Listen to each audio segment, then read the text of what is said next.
Hello friends, welcome back to this channel. दोस्तों, इस video में हम ब्राइटकॉम ग्रुप के लिए बातचीत करेंगे, लेकिन उससे पहले आप लोगों से रिक्वेस्ट करना चाहूँगा कि अगर आप इस प्लेटफॉर्म को फर्स्ट टाइम देख रहे हैं, सब्सक्राइब करके बेल आइकन को हिट कर लीजिए ताकि आपको आने वाले समय में किसी भी इन्फॉर्मेटिव वीडियो की नोटिफिकेशन मिस ना हो।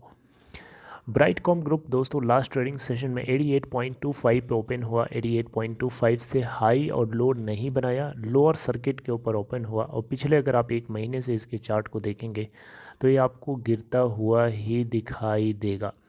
आप देख सकते हैं। अगर हम बात करें प्रीवियस ट्रेडिंग सेशन में टोटल जनरेटेड वॉल्यूम तो 6,68,420। अगर हम मार्केट कैप की बात करें तो 88.25 के करिस्पॉन्डिंग क्लोजिंग प्राइस पे 10,552 करोड़ रुपीस की मार्केट कैप। इसका 52 वीक हाई है दोस्तों 204.80 का और लो है 5.80 का। दोस्तों, जो अपडेट है इसी चीज़ को लेकर के है कि पिछले अगर एक साल में अगर आप देखेंगे तो इसी स्टॉक ने इन्वेस्टर्स को गजब का जो है यू नो गजब की रिटर्न दिए हैं बेसिकली अपने इन्वेस्टर्स को, शेयर होल्डर्स को। आप देख सकते हैं जहां बीएसई के स्मॉल कैप इंडेक्स में 59% का गेन देखने को मिला, वहीं अगर हम इस स्टॉक की बात करें तो 2474% का इन्होंने एक साल में रिटर्न दिया है अपने इन्वेस्टर्स को। कोई मजाक नहीं है। तो इसी को लेकर के security exchange board of India ने फॉरेंसिक ऑडिट कराने के लिए ऑर्डर दिया है ब्राइटकॉम ग्रुप के बुक्स ऑफ अकाउंट को लेकर के। और एक बहुत ही बड़ा एक अलर्ट है आप लोगों के लिए, क्योंकि देखिए यहाँ पे सेबी ने ऑर्डर दिया है तो कोई ना कोई ऐसा ग्राउंड सेबी को ज़रूर नज़र आया होगा जिसके आधार पर ऑडिट करने के लिए, फॉरेंसिक ऑडिट करने के लिए सेबी ने ये ऑर्डर दिया है। राइट। फाइनेंशियल ईयर 2015 से लेके फाइनेंशियल ईयर 2020 के बीच में जो बुक्स ऑफ अकाउंट है ब्राइटकॉम ग्रुप के, उसको लेकर के एक इन्वेस्टिगेशन करने के लिए, उसके ऊपर एक जांच करने के लिए यहाँ पे जो है सेबी ने ऑर्डर दिया है। और इसके लिए जो यू नो फॉरेंसिक ऑडिटर है उसको डिलॉयटी एक फॉरेंसिक ऑडिटर के रूप में यहाँ पे अपॉइंट किया गया है।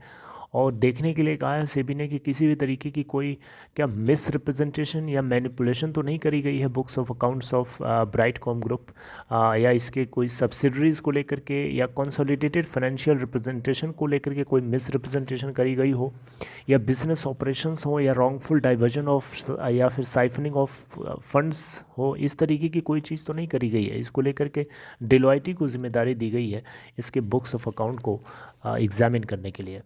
Security exchange board of India की तरफ से यहाँ पे बताया गया है कि इनके पास एक रिस्पॉन्सिबल ग्राउंड है, यानी एक जो ये फॉरेंसिक ऑडिट करने के लिए जो ये ऑर्डर दे रहे हैं, इसके पीछे एक इनके पास एक रिस्पॉन्सिबल ग्राउंड है जिसके आधार पर ये कहा जा रहा है कि ये ऑडिट होनी चाहिए।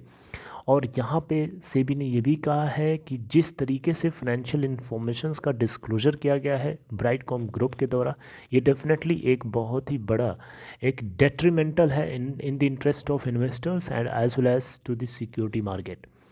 राइट। तो इसी चीज़ को लेकर के सेबी ने एक नोटिस जारी करते हुए सितंबर 16 को ये बात जो है बताई थी, जिसको लेकर के फरवरी 28 को डिस्क्लोज किया गया ब्राइटकॉम ग्रुप के द्वारा। I hope you are getting my point. अब यहाँ पे ब्राइटकॉम ग्रुप की तरफ से इस बात को लेकर के कहा गया है कि जो इम्पेयरमेंट चार्जेस होते हैं, नॉन कैश चार्जेस होते हैं, इन सभी को लिया जाता है ग्लोबल डेटा प्रोटेक्शन रेगुलेशन के तहत, जिसको लेकर के जो यूरोप एंड इसके अलावा दुनिया भर के हर मार्केट में एप्लीकेबल है। तो इसलिए फरवरी 28 को डिस्क्लोज करते समय कंपनी ने, ब्राइटकॉम ग्रुप ने कहा कि जो सेबी ने ऑर्डर दिया है उसकी कोई ज़रूरत नहीं होनी चाहिए। अब देखिए, इनके बोलने से थोड़े होता है। अब ये सेबी के अगेंस्ट तो जा नहीं सकते, सेबी ने बोल दिया है तो सेबी की तरफ से जो ऑर्डर मिला है उसको डिलॉयटी फॉलो करेगा, और डिलॉयटी जो है इसके बुक्स ऑफ अकाउंट को एग्जामिन जरूर करेगा। और कोई फॉल्ट निकलता है, कोई मिस रिप्रेजेंटेशन या मैनिपुलेशन निकलता है तो उससे इसके ऊपर नेगेटिव इम्पैक्ट पड़ेगा। तो ये बात जो है आपको इग्नोर नहीं करनी चाहिए, और इस चीज़ को आप दिमाग में रखना होगा आपको।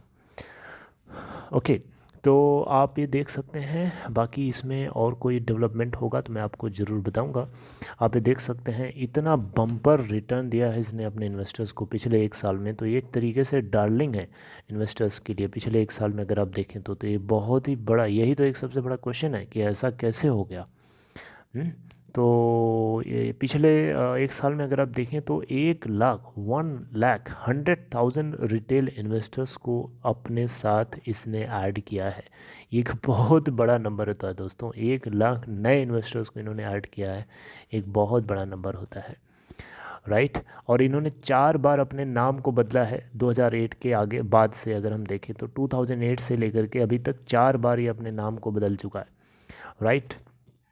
अभी आपको बताया होगा या पता होगा पिछले कुछ महीनों में इन्होंने एक US based digital audio firm है जिसको $102.5 मिलियन में इन्होंने एक्वायर किया था। दिसंबर लास्ट ईयर इन्होंने एक 100% का एक्विजिशन किया था digital marketing firm Media Mint के अंदर, कैश एंड स्टॉक डील के थ्रू 566 करोड़ रुपीज़ में। अब देखना होगा कि सेबी की तरफ से दिए हुए ऑर्डर को अगर एग्जामिन किया जाता है डिलॉयटी के द्वारा इसकी बुक्स ऑफ अकाउंट को, तो कुछ नई चीज़ ना खुल के आ जाए, कोई ऐसी चीज़ ना ओपन होकर के आ जाए जिसकी एक्सपेक्टेशन नहीं थी, नहीं तो फिर पैरों के तले की ज़मीन खिसक सकती है।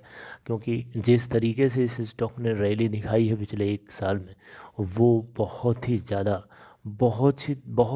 अट्रैक्टिव जरूर है, लेकिन उसके पीछे के कारण गॉड नोस, अब पता चलेगा तो हम उसको डिस्कस करेंगे। Till then take care and be careful.